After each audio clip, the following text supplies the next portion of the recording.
What's going on, everybody? Lukidi here, social distancing with tea and whisk. Yeah, I'm actually kind of excited because I finally have time to talk about tea online on video.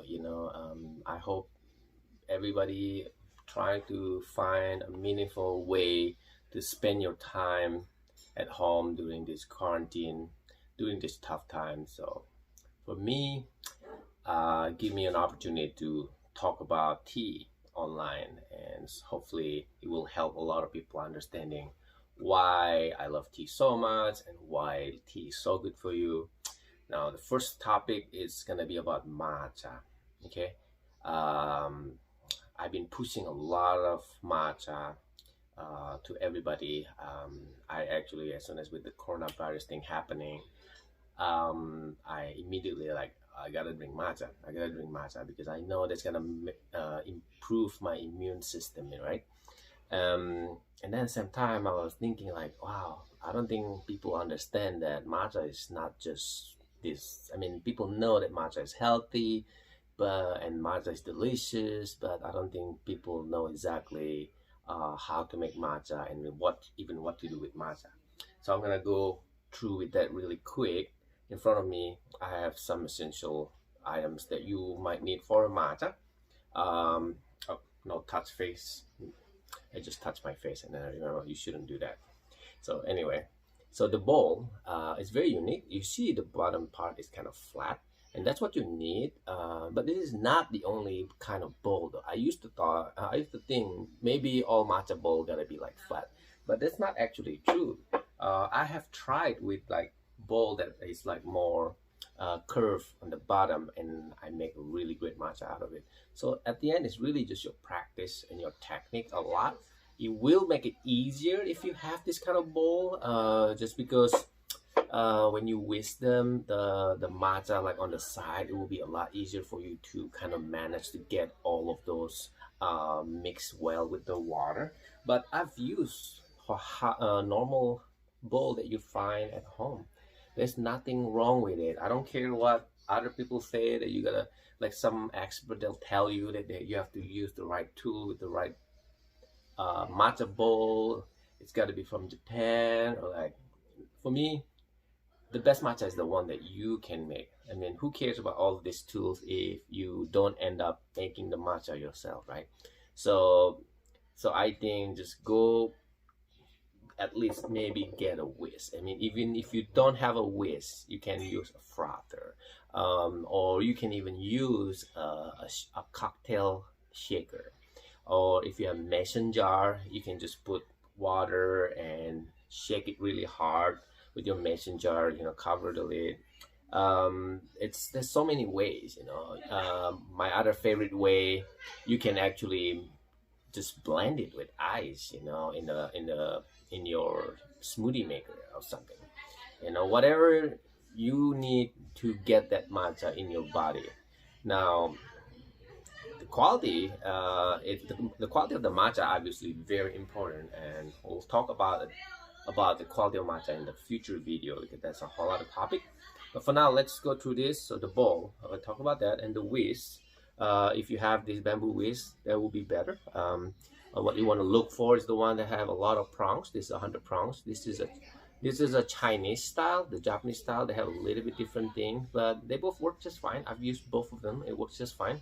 The Japanese style one tend to be slightly more expensive. They might be like around $30, where the Chinese one you can get it like under $20. And this is the one that we have. This is a stand. When I first got this, I have no idea how to use it. At that time, I thought this hole is to put this. This one, it doesn't fit, but in the past, where the one I got, it's actually fit. You just put it in, and I thought it was standing like that, and I'm like, doesn't make sense at all. What's the point? I guess I thought maybe so that it just doesn't fall off, but it's actually the other way around, and there's a reason for it. Because after you use it, you want to wash it, and you should never put this in the dishwasher, and you just wash it with hand. Okay, run it under water, and then it's gonna be wet on the bottom. So what happens if you put it like this, then all the water is gonna sitting around over here, and it's gonna start creating bacteria. And so that's why you want to put it like this. And then you see this, how it open up. It's actually air dry it faster for you. That's why you need this stand. Otherwise, you will always going to put this on a counter. Again, optional. You don't have to have it, but you know, it's nice to have it, you know. So but I have a lot of people don't have it. It's fine. The scoop. uh at first I saw it, I thought like, what the hell is this? It looks like a hockey puck, isn't it? And I thought it's just a scoop, you know. But and then maybe I thought it's just, they're just trying to be fancy with this curved design. But it's actually, there's a reason for it, and why it's like so sleek and long. You know, you're not holding it like this. You're holding it like this. And part of the reason, because the powder can get really messy in your bag. You know, if you have either, if it's come from a can. So just say, for example, I have this bag. If I don't have this and I'm trying to use a scoop, a lot of time, if I have like just like tablespoon, the handle is really short. So what end up happening, you're gonna put your hand in it and you're gonna make a whole mess, because your hand is now suddenly turning to green. So that's why you have this, and so that you can kind of like fish out the matcha in a way, you know. And you use it as a scoop. Now the shape design one and a scraper, this is optional. Some people like to use a strainer. So because a fine, really good matcha usually is really fine. So what it does, it helps you remove the clump from the matcha, so that you can use this to scrape the matcha into the bowl, so that it's a lot finer.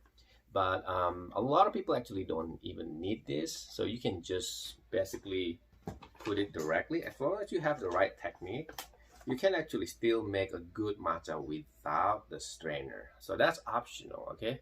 I have seen more and more people don't use a strainer, but a lot of our customers, though, we always try to teach them to use a strainer.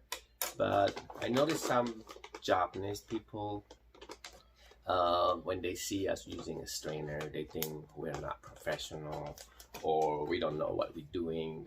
I mean, you're not supposed to mix steel with matcha. But like, I mean, they can say whatever, but for me, you make your matcha the way you want it. As long as you make it, that's much better than trying to teach people and all this complicated stuff and nobody making the matcha. So for me, go make the matcha, and you can improve it later in the future.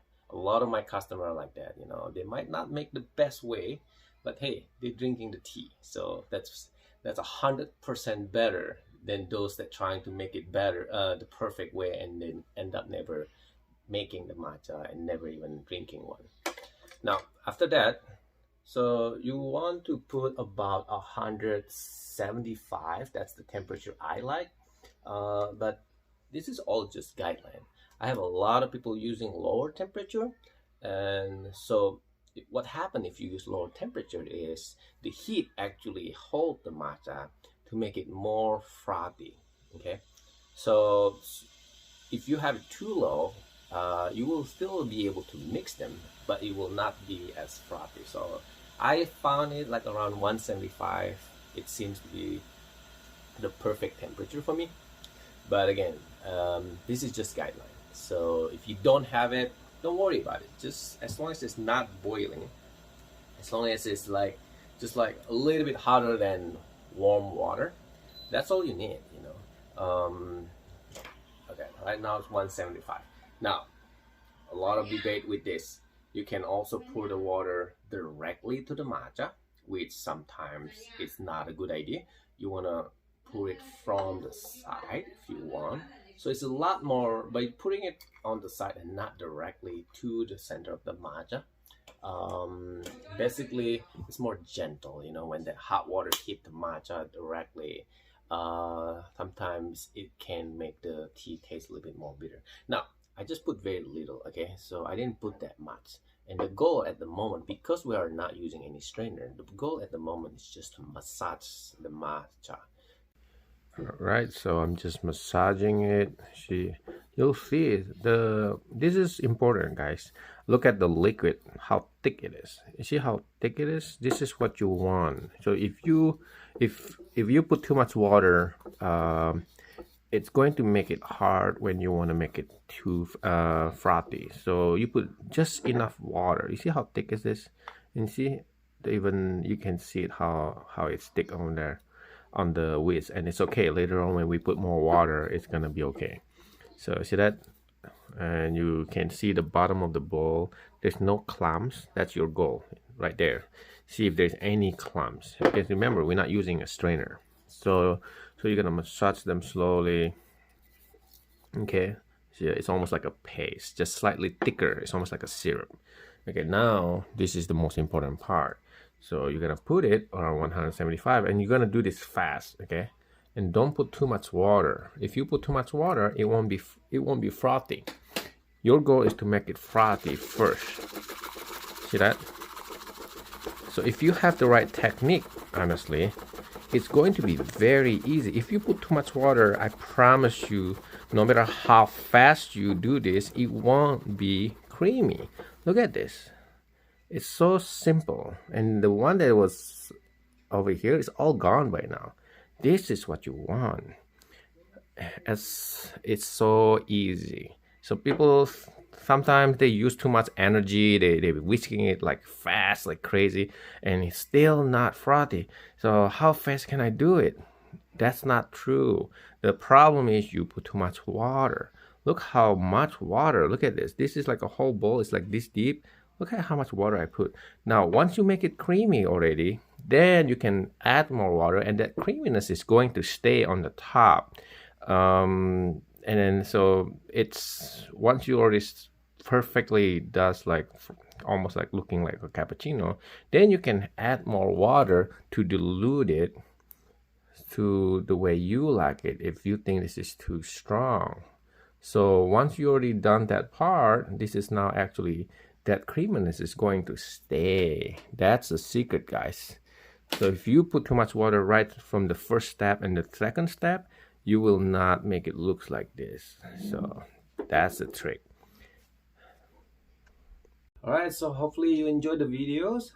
If you have any questions, drop a comment. You can message me directly on Instagram or Facebook or YouTube.